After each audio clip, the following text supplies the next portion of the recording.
Welcome guys. So in the previous video I explained you all this code. I explained you the main function for this program, and in this video I will show you how to write a display function.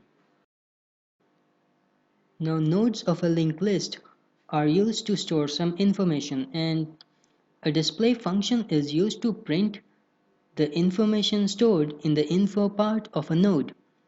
And information can be of type int, float, character, etc. And in this program, information will be of type int because I have declared info of type int in this program. First, declare your display function, and this display function takes an argument of type struct node, and it's a pointer. So this start is a pointer of type struct node. Now this printf statement will just display a message to the user that 1 means display, enter 1 to display, 9 to exit, and this scanf statement will allow me to enter my choice, and based on the choice I enter, this switch statement will execute an appropriate case. And I have already made case 9 to exit and default case if the user enters an invalid choice. I've already explained you the main function in my previous video, and this should be printf. Now I should create case 1 to display.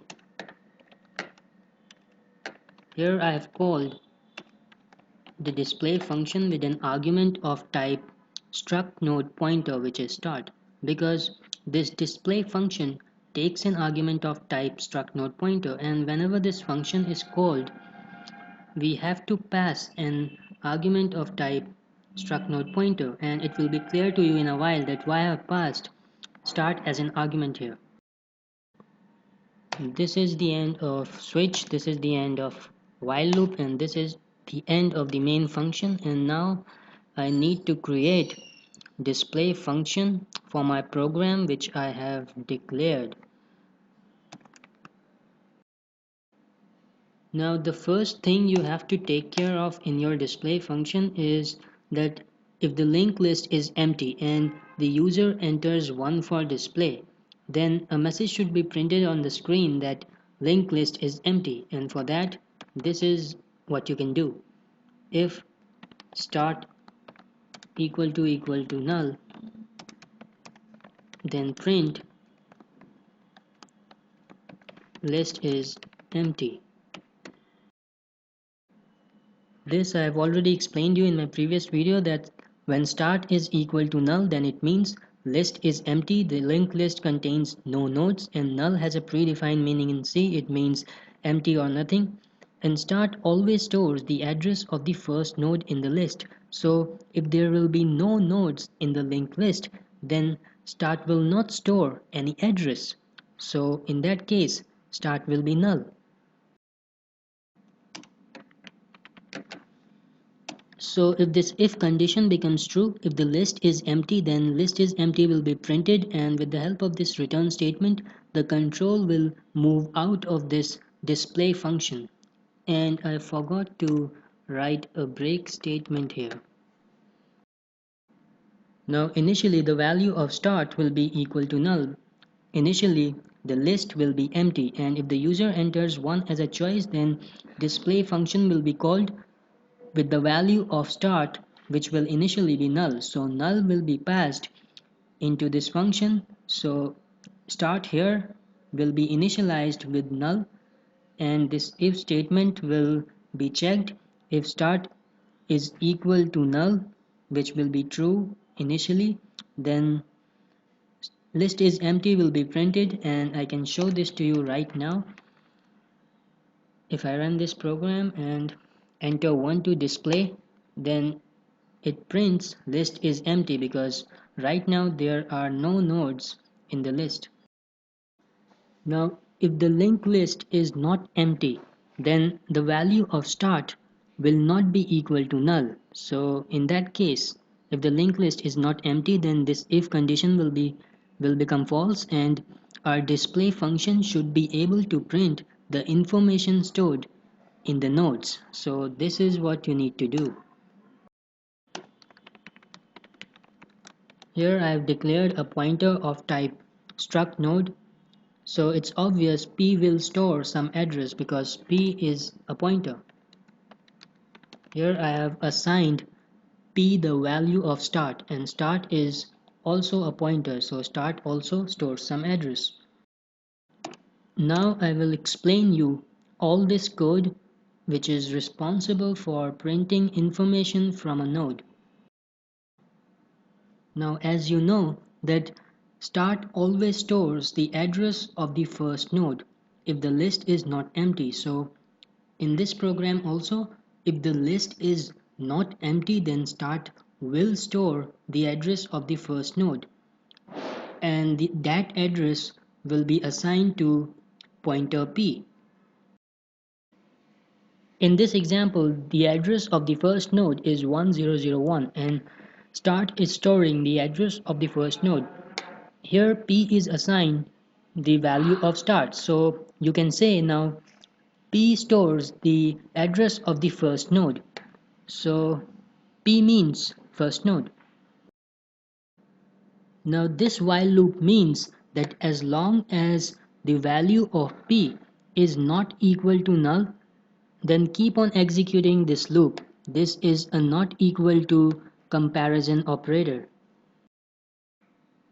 The first time when this while loop will run, then the value of P will be equal to 1001. So P will not be equal to null, so this condition will become true and this printf statement will get executed. And this printf statement will print the information stored in the info part of the first node, which is 20. So 20 will be printed because P here means first node, and info part of the first node is 20, so 20 will be printed. Now this symbol is called arrow operator. Arrow operator is a combination of hyphen sign and greater than symbol, and arrow operator is used to access any part of a node, whether it's info part of a node or link part of a node.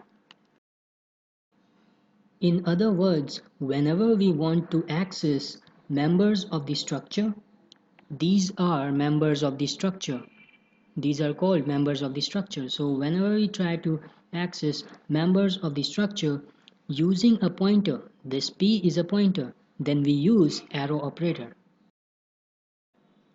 Now I want that P should move to the second node and print the information from the info part of the second node, and this statement is responsible for moving P from one node to the next.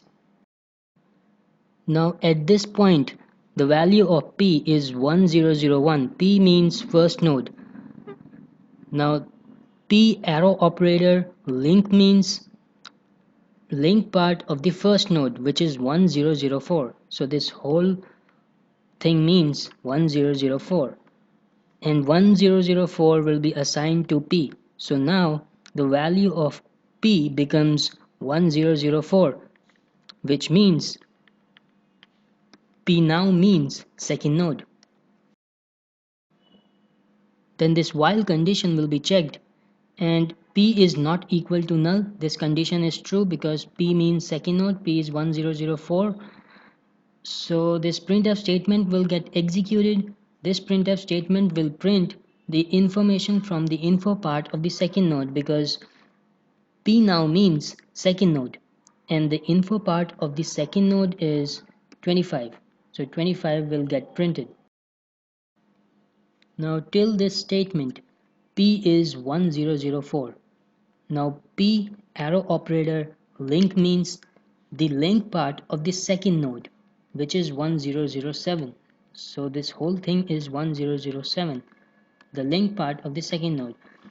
So 1007 will be assigned to P, and now P will become 1007. Pointer P will store the address of the third node, which is 1007. So now P means third node. Now again this while condition will be checked. P is not equal to null. P means third node. So this printf statement will get executed and this printf statement will print information from the info part of the third node, which is 50, because P now means third node. P is storing the address of the third node. So the info part of the third node is 50. So 50 will get printed. Then this statement will get executed. Now P means third node and the link part of the third node is null. So this whole thing is null, and now null will be assigned to P. Now P will be equal to null. Then again this while condition will be checked, and this time this while condition will become false because this time P is equal to null. So this while loop will get terminated. Now this code has done its job. It has printed the information from the info part of each and every node in this list, and this was an example of a linked list where there are 3 nodes. Now even if there is a linked list that contains 10,000 nodes, this code is enough to print the information from the info part of 10,000 nodes also, because this is the structure of a linked list. The start pointer stores the address of the first node in the list, and the link part of each node in the list stores the address of its next node, and the link part of the last node is always null. Now this concept of moving from one node to the next is called traversal, and this while loop and this statement is used for traversing a linked list, moving from one node to the next. And here there can be a code to display information from the info part of a node, as you have just seen. There can be a code to search for a given node or count the number of nodes. So traversal is something you will use quite often while working with linked lists. So this is the complete display function to display or print information from the nodes, and in the next video I will create a function to insert or add nodes to a list. And after creating the add function to add nodes to a list, you can use this display function to print information from the added nodes. So this is the end of this video, and thanks for watching.